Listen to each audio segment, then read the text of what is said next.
रमाई ने जो त्याग किया, जो समर्पण किया, वो समर्पण अपने आप में एक इतिहास बन गया। बाबा साहब आम्बेडकर जैसा प्रतिभा उनमें नहीं थी, पढ़ी लिखी नहीं थी, ज्ञानी नहीं थी, लेकिन उन्होंने अपने स्वभाव से, अपने आचरण से जो इतिहास में अपना नाम दर्ज किया, जिनके बदौलत बाबा साहब आम्बेडकर भीमराव आम्बेडकर से बाबा साहब आम्बेडकर बने, जिनके बदौलत सिंबल ऑफ नॉलेज बने, ज्ञान के प्रतीक बने, इन सबके पीछे जो किसी का योगदान है, सबसे ज्यादा योगदान हमारी आई का, रमाई का है। जब राम जी का अंत समय हो रहा था, तब बाबा साहब के पिताजी ने रमाई को बुलाया और भीमराव को भी बुलाया और दोनों का हाथ अपने हाथ में लिया। और वो रमाई को कभी बहू नहीं समझते थे, बेटी समझते थे। तो उन्होंने रमाई को बोला कि बेटी,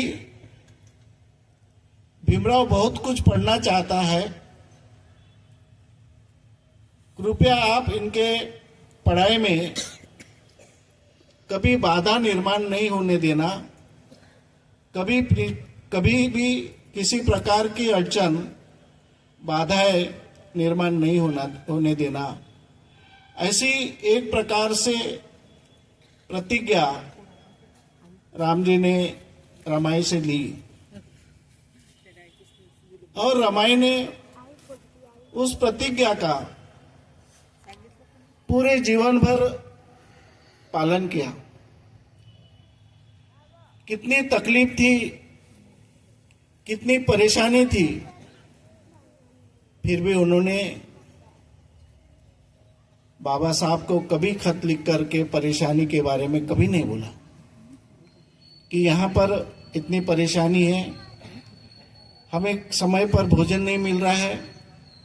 कभी भी बात खत लिख करके ऐसी कभी भी उन्होंने बाबा साहब के सामने बात नहीं रखी। उनको हमेशा फिक्र रहती थी, खत में हमेशा रमाई लिखती थी कि साहब, आप पढ़ाई में रहते हो, प्रकृति के बारे में आप ध्यान नहीं देते, अपने सेहत के तरफ ध्यान नहीं देते, कृपया आप अपनी सेहत के तरफ ध्यान दीजिए। ये बात कौन बोल रही है? कि वो रमाई बोल रही है कि जो स्वयं परेशानी में है, स्वयं दुखी है, स्वयं पीड़ा सहन कर रही है, लेकिन वही रमाई बाबा साहब को बोलती कि हम यहाँ पर खुश हैं, हम यहाँ पर सभी ठीक है, आप अपने सेहत की तरफ ख्याल दीजिए। इस प्रकार का आदर्श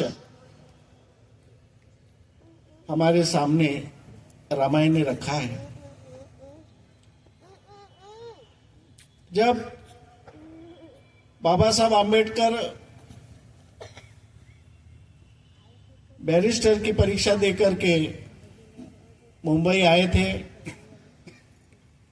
तो आने के बाद में उनका सत्कार किया गया। जब रमाई को पता चला कि साहब का सत्कार हो रहा है, साहब आ रहे हैं, तो मैं भी उनके मुलाकात के लिए जाऊं, मैं भी उनका दर्शन लूं। लेकिन जब वो अपने घर में जो लोहे के पेटियां थी, संदूक था, उसमें देखती है तो उसको पहनने के लिए कोई अच्छी साड़ी नहीं थी। फिर भी उसने, जो छत्रपति शाहू महाराज ने 1920 को जो अपना पिता दिया था, वो उसने रामायणी पहन करके बाबा साहब के दर्शन के लिए गई। लेकिन उसको अच्छा नहीं लग रहा था कि मेरे कैसे कपड़े, फटी साड़ी है, उसके ऊपर मैं वो कई अलग तरह का कपड़ा पहनी हूं। तो सब भीड़ में सबसे पीछे एक अलग पेड़ के पीछे ऐसी चुप करके बाबा साहब आम्बेडकर के तरफ देख रही थी। सारी दुनिया बाबा साहब आम्बेडकर को देख रही थी, लेकिन बाबा साहब आम्बेडकर के मन में रमाई के प्रति वो भाव था कि मेरी रामू कहीं ना कहीं आई होंगी, वो बिना रह नहीं सकती, जरूर अवश्य आई होगी। जब बाबा साहब आम्बेडकर नजर घुमा करके देखते हैं तो सबसे भीड़ में सबसे पीछे रमाई दिखी। बाबा साहब आम्बेडकर के आंख में आंसू आ गए। बाबा साहब आम्बेडकर ने देखा, आंख में आंसू आ गए। रमा, मैं तेरे लिए अच्छी साड़ी भी नहीं दे सका, तुझे ऐसी स्थिति में यहां पे आना पड़ा। जब कार्यक्रम हुआ, कार्यक्रम के समाप्ति के बाद बाबा साहब आम्बेडकर और माता रमाई मिलकर के घर में गए। घर में जाने के बाद रमाई सोचती थी कि इतने साल के बाद, 3 साल के बाद मेरे पति, मेरे साहब आए हैं, उनके लिए अच्छा खाना बना करके दूं। लेकिन जब देखती है घर के अंदर जो हंडियों में पहले अनाज रखा जाता था, हंडियों में देखती है तो वहां पे अनाज बिल्कुल नहीं था। बाबा साहब आम्बेडकर समझ गए कि रमाई क्या देख रही है और घर में क्या परिस्थिति है। जब बाबा साहब आम्बेडकर को पता चला तो घर में खाने के लिए अनाज नहीं है। तो बाबा साहब आम्बेडकर ने अपने पैंट में हाथ डाल के देखा कि उनके पास कितने पैसे हैं। तो उनके जेब में सिर्फ 5 रुपए की नोट थी। उन्होंने रमाई को बुलाया और कहा कि ये पैसे ले और अनाज ला। जब रमाई अनाज लाने के लिए गई बाजार में, तब बाबा साहब आम्बेडकर ने जो भी लोग थे वहां पर घर में, उन सबको पूछा। शंकर को पूछा, गौरी को पूछा, जो रमाई का भाई, उसका नाम शंकर था, जो रमाई के साथ में रहते, और जो रमाई की छोटी बहन, उनका नाम गौरी था, वो भी रमाई के साथ में रहते थे परिवार में। तो बाबा साहब आम्बेडकर ने उनको पूछा तो उन्होंने बताया कि कभी कभी एक नारियल और एक छोटा सा गुड़ पे हम सब लोग परिवार छोटे छोटे गुड़ का टुकड़ा और नारियल का टुकड़ा खा करके पूरी रात सोते हैं। कभी दाल भिगा करके रखते हैं और फिर भीगी हुई दाल से थोड़ा सा मिर्ची और नमक डाल करके सिर्फ दाल पर हम गुजारा करते हैं। इस तरह से बाबा साहब आम्बेडकर को सब बातों का पता चला कि रमाई किस तरह से संसार चला रही है।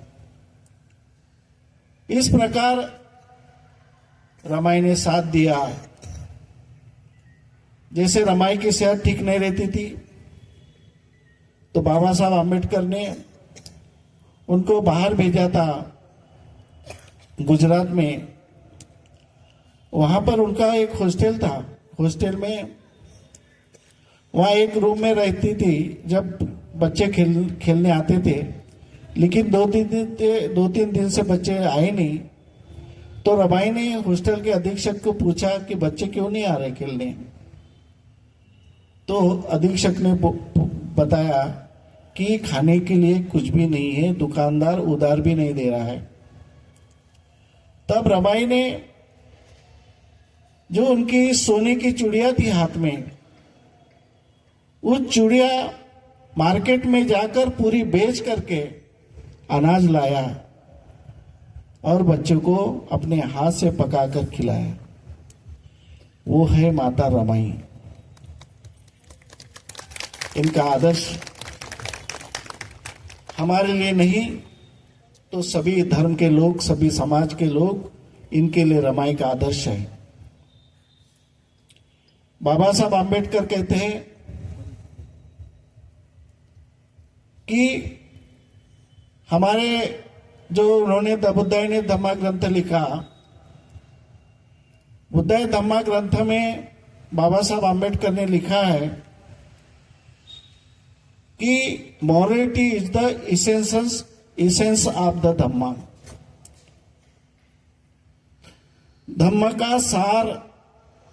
धम्म का सार ये नैतिकता है। नैतिकता ही सार है।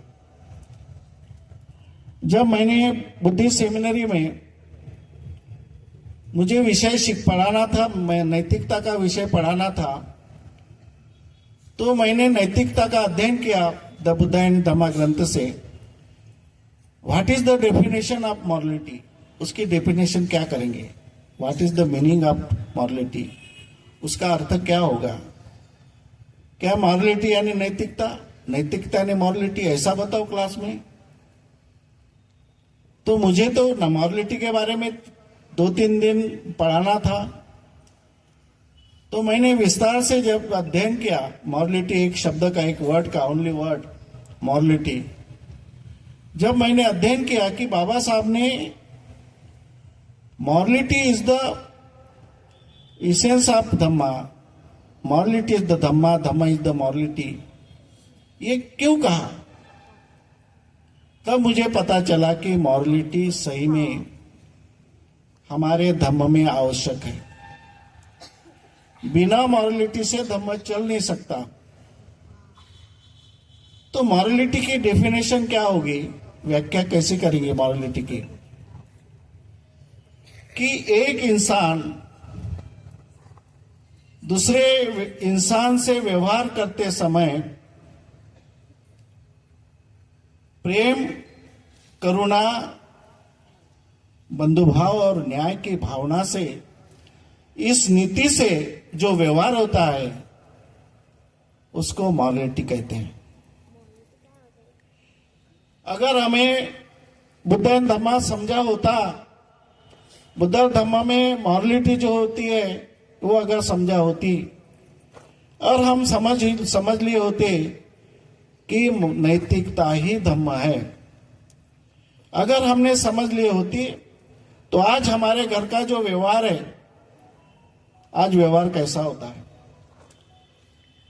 कैसा होगा व्यवहार, जब घर में हम सभी परिवार के सदस्य, पति पत्नी हो, भाई बहन हो, भाई भाई हो, बहन भाई हो, या रिश्तेदार है, पड़ोसी है, अगर हमारा धम्म ही ये बता रहा है कि प्रेम से लव शब्द जो इस्तेमाल किया बाबा साहब आम्बेडकर ने द बुद्ध एंड धम्मा में, लव शब्द इस्तेमाल किया। लव का मतलब होता है प्रेम। आदमी जिस तरह से प्रेम के लिए कुछ भी करने के लिए तैयार है, उसी प्रकार इंसान से मैत्री, करुणा, बंधुभाव, न्याय से व्यवहार करने के लिए आदमी ने कुछ भी करना चाहिए, कोई भी परिस्थिति हो, लेकिन दुश्मनी नहीं करना चाहिए, भेदभाव नहीं करना चाहिए, कभी आपस में बैर नहीं करना चाहिए। सिद्धार्थ की आप बात करेंगे तो सिद्धार्थ ने संघर्ष क्यों किया, जल के बंटवारे के लिए संघर्ष नहीं किया सिर्फ, तो दोनों आपस में न लड़े। हम आपस में हैं, हम अपने भाई बहन हैं, हम अपने रिश्तेदार हैं, शाक्य और कोले ये अपने रिश्तेदार हैं, और ये रिश्तेदारों में अपने में संघर्ष नहीं होना चाहिए, इसलिए सिद्धार्थ ने संघर्ष किया, इसलिए सिद्धार्थ बुद्ध बन गए, अन्यथा बुद्ध नहीं बनते थे। उनका प्रारंभिक जो विजन था, शुरुआती का उनका जो दृष्टिकोण था, वो था आपस में कभी झगड़ना नहीं चाहिए।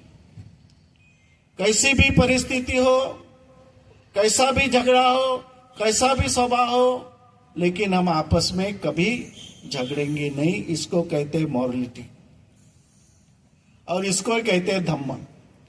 धम्म ये पूजा अर्चा में नहीं है, कर्मकांडों में नहीं है।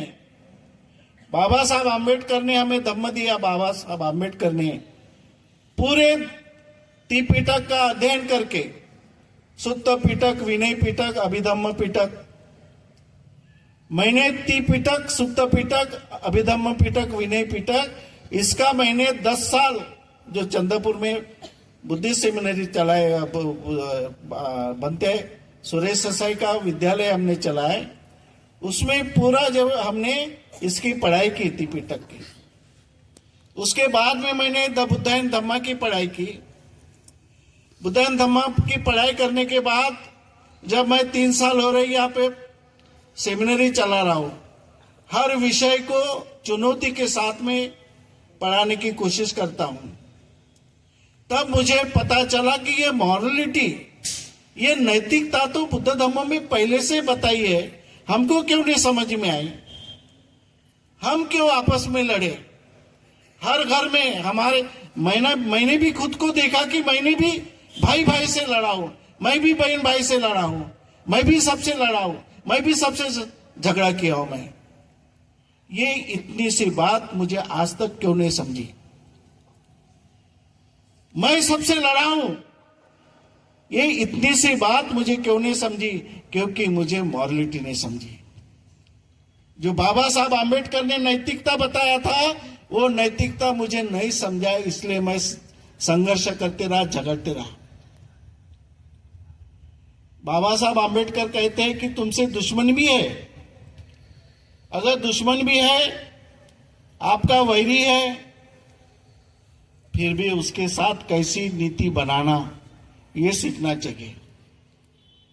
उसके साथ व्यवहार करने की कैसी नीति हो, ये हमें सीखना चाहिए, ताकि वैरी भी हमारे पे हावी न हो, वैरी के साथ में भी हमारे संबंध अच्छे हो। झुकना बाबा साहब आम्बेडकर ने नहीं सिखाया, किसी अन्य अत्याचार सहन करना नहीं सिखाया, लेकिन संघर्ष भी करना है, द्वेष विरहित संघर्ष करना है, ये बाबा साहब आम्बेडकर ने बुद्धायन धम्मा में बताया। किसी का द्वेष करके संघर्ष नहीं करना है, संघर्ष करना है तत्वों के लिए, अपने शील बचाने के लिए, अपना मान सम्मान बचाने के लिए, अपना अस्तित्व बचाने के लिए, जिसको कहते हैं स्ट्रगल फॉर एग्जिस्टेंस। अपने अस्तित्व को बचाने के लिए संघर्ष करना है, लेकिन किसी से लड़ने के लिए, झगड़ने के लिए हमें संघर्ष नहीं करना है। अपने अस्तित्व को बचाने के लिए हमें संघर्ष करना जरूरी है, और हमें संघर्ष करना चाहिए। इसलिए आज जो मैंने यह दीवार पर लिखा है, स्लोगन लिखा है कि different model and standard, it is the very harmful to society. अलग अलग मापदंड, अलग अलग आदर्श, अलग अलग मॉडल, ये समाज को एक होने नहीं देते। समाज एक आदर्श को अपने तक सीमित रखते हुए अपना एक ग्रुप बना लेता है, और अपने ग्रुप में वो मॉरलिटी को इस्तेमाल करता है। अपने ग्रुप में समता, स्वातंत्र, बंधुभाव, मैत्री निर्माण करने का प्रयास किसमें? अपने ही ग्रुप में करता है। इसको कहते हैं एंटी सोशल मॉरलिटी। समाज का अगर अध्ययन किए तो समाज, सभी जाति, सभी धर्म, एक परिघ में जी, एक भौगोलिक क्षेत्र में जितने लोग रहते हैं, वो सब मिलकर के एक समाज बनता है।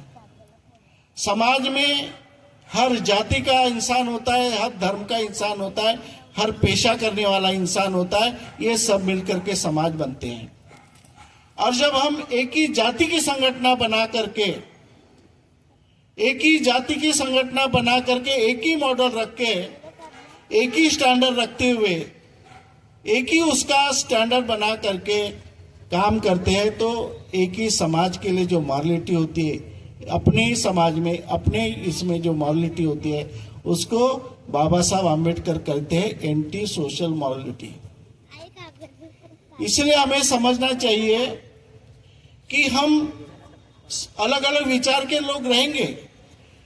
भारत इतना बड़ा देश है, भारत में इतने धर्म के लोग हैं, इतने जाति के लोग हैं, इतने वर्ण के लोग हैं, इतने भाषा बोलने वाले लोग हैं, अलग अलग प्रकार के लोग हैं।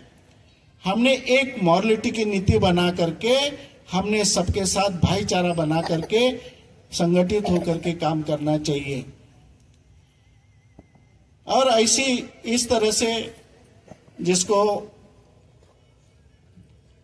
सोशल मॉरलिटी जिसको कहते हैं, जिसको मॉरलिटी ऑफ डेमोक्रेसी, जिसको संवैधानिक नैतिकता जिसको कहते हैं, कॉन्स्टिट्यूशनल मॉरलिटी ये कहते हैं, हमारे में वो नैतिकता निर्माण होना चाहिए। और सभी को हम भाईचारा के साथ जुड़ना चाहिए। कितना भी हमारा दूसरा कोई विरोध करे, कितना भी हमारा कोई दुश्मन हो, लेकिन हम उसको दुश्मन नहीं माने। हमारी नीति है, उसका स्वभाव है, परिवर्तन है। हर इंसान में परिवर्तन है। आज मेरा दुश्मन है, कल वो मेरा मित्र बन जाएगा। आज जो मेरा मित्र है, कल वो दुश्मन बन जाएगा। ये परिवर्तन का नियम है। हर इंसान परिवर्तन हो रहा है, हर इंसान की भावनाएं परिवर्तन हो रही है। इसलिए हम क्यों किसी को दुश्मन बनाएं? इस तरह से जो मॉरलिटी के बारे में मैंने जब अध्ययन किया तो मुझे लगा कि हमारी जो गलतियां हो गई, हम आपस में संघर्ष करते रहे, एक ग्रुप बना करके रहे, ये हमारी गलती हो गई। अभी हम सब मिलजुल के रहेंगे, ऐसे मुझे समझ में आया है, और मॉरलिटी का हम इस्तेमाल करेंगे ऐसे मुझे लगता है। हम जो धम्म देशना करते हैं, परित देशना, मैं कभी परित्राण पाठ नहीं करता, परित देशना कहता हूँ। परित देशना यानी पाली में उसको कहते हैं संरक्षण करने के लिए जो देशना दी जाती है उसको परित देशना कहते हैं। हम जाते हैं, हर घर में थोड़ी सी गाथा बोलते, ज्यादा गाथा हम लंबी करते नहीं। बहुत से लोगों ने देखा होगा, और इसलिए लोग भी बुलाते हैं कि यार लंबी गाथा में कुछ रखा नहीं, थोड़ी सी गाथा बोलो और पारिवारिक प्रबोधन करो। हर परिवार में जब हम जाते हैं तो हम हर परिवार में कुछ कला दिखता है, हर परिवार में कला है, तो हम उनको कला कैसा निराकरण करें, आपस में मैत्री कैसे निर्माण करें, जो घर में जो बहू सास है, भाई भाई में वो कैसा मिलन हो और मैत्री के साथ कैसे रहे। इस तरह के हर परित्राण में हम इस तरह से प्रबोधन करते हैं, और उस प्रबोधन का परिणाम है हम कभी मृत्यु के बाद में क्या होगा ये कभी नहीं बोलते, उसके ऊपर डिस्कस भी नहीं करते। बाबा साहब ने फर्स्ट पोस्टुलेशन जिसको कहते हैं, पहले आधार तत्व में कहा है बुद्धायन धम्मा में, मृत्यु के बाद के जीवन का कुछ हमें लेन देन नहीं है। हमें इसी जीवन में जो कुछ करना है, जो कुछ किसी के लिए करना है, समाज के लिए करना है, इसी जीवन में करो। भावी जीवन में क्या होगा, हम पहले क्या थे, इसके बारे में कुछ चर्चा करने की कोई जरूरत नहीं। इसलिए हम किसी के घर में जाते हैं तो कभी इसके बारे में चर्चा करते नहीं। वर्तमान स्थिति में घर को भाईचारा के साथ कैसे आगे बढ़ाए, इस बारे में हम प्रबोधन करते हैं। इसलिए आज इसी नागपुर भूमि से हम जो भी नागपुर भूमि की समस्या है, नागपुर के लोगों की समस्या है, जो भी उनके समस्याओं के कारण है, हम उसका निराकरण करने के लिए सभी लोग मिलकर के प्रयास करेंगे। तो निश्चित रूप से हमारे समाज की समस्या निश्चित रूप से दूर करेंगे, और इसके बाद में आप सेमिनरी को सपोर्ट करेंगे, ऐसी मैं आपसे अपेक्षा रखते हुए अपने 2 शब्द यहाँ पर विराम देता हूँ। नमो बुद्धाय, जय भीम।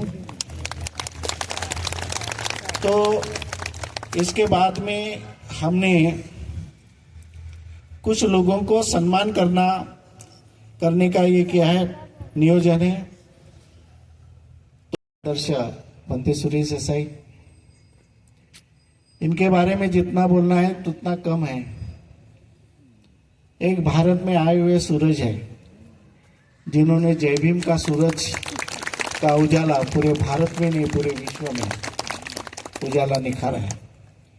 और मैं इस दिशा में अभी मेरे कदम चल रहे हैं कि बंटी जी का आदर्श सिर्फ भारत में नहीं पूरी दुनिया में होगा, क्योंकि जो बाबा साहब आम्बेडकर ने धम्म के बारे में जो मॉरलिटी दी है, जो संविधान निर्माण करते समय जो बात रखी है, समता, स्वातंत्र, बंधुभाव और न्याय, ये जो मॉरल वैल्यूज है ये पूरे दुनिया के लोगों को लगती है।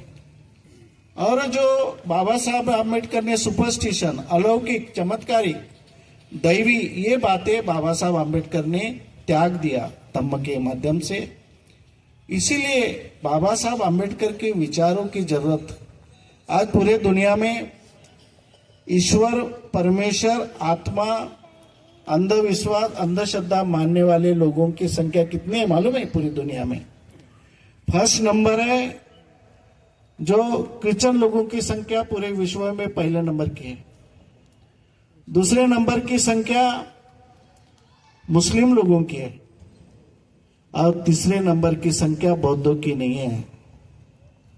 तीसरे नंबर की संख्या पूरे विश्व में जो धर्म को नहीं मानते, they are not consider religion, किसी धर्म को नहीं मानते, जो ईश्वर परमेश्वर को नहीं मानते, जो आत्मा को नहीं मानते, जो अंधश्रद्धा नहीं मानते, उसको नास्तिक कहते हैं।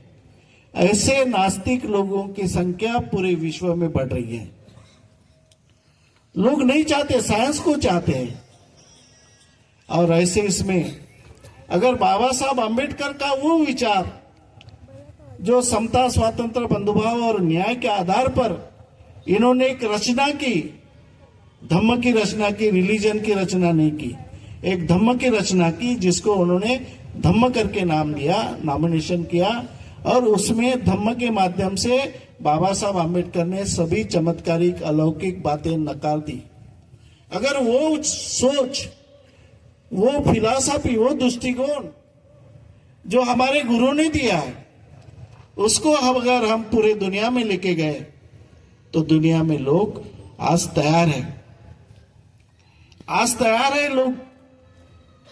और 16 तारीख को जो धम्मवीज है, धम्मवीज जो कनाडा से चलती है, पूरे विश्व के लोग उसमें सुनते हैं। 16 तारीख को संडे आता है, 8 बजे 1 घंटे का मेरा प्रबोधन है जो पूरे दुनिया में जाएगा। और उसमें जो बाबा साहब आम्बेडकर की विजन पूरे दुनिया में फैलाऊंगा। और ये सब आशीर्वाद हमारे गुरु बदन तारे नागार्जुन सुरेश देसाई के, मैं उनके अभिवादन करते हुए अपने धम्म देशना को विराम देता हूँ। और अभी इस रमाई के स्टैचू को जिन्होंने दान के स्वरूप में दिया है, ऐसे हमारे आदर्श जिन्होंने रमाई का पूरा स्टैचू दिया है दान में, ऐसी रत्नमाला आनंदराव जी बुंदाड़े और उनके पति जो साथ में है आनंदराव जी बुंदाड़े, उनको मैं गुजारिश करूंगा कि वो आए और अपना मान चिन्ह लेके जाए। बुंदाड़े आणि आयुष्यमान अशोकजी बुंदाड़े यांचा भंतेजीच्या हस्ते सत्कार संपन्न होत आहे।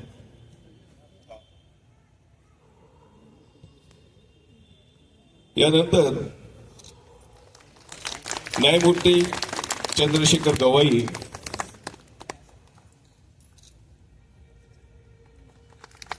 आदरणीय